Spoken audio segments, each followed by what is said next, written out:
चकित हरिणशावकै क्षणस्त्रीचरणहतोऽपि पुनः पुनर्यदीयः ननु हसति तरामशोकशाखी प्रकटयितुं नितरामशोकभावम्.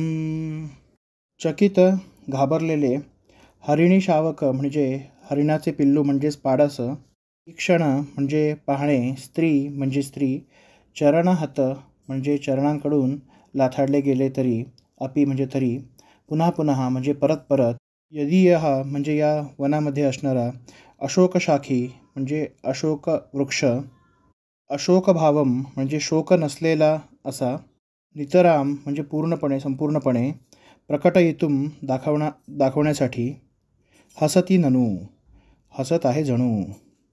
नारायणाचार्य व्यंकटनाथ वापस घरी येत असताना त्याला दिसत असणाऱ्या दोहलोत्सवाचे वर्णन करत आहेत.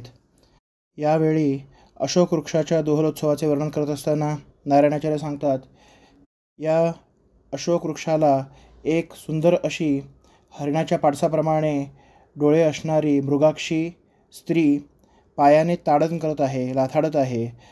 असे असताना वास्तविक पाहता त्या वृक्षाला दुःख झाले पाहिजे, पण त्याला दुःख न होता तो अतिशय आनंदित होत आहे, जणू काही तो हसत आहे, म्हणजेच तो फुलांनी बहरत आहे.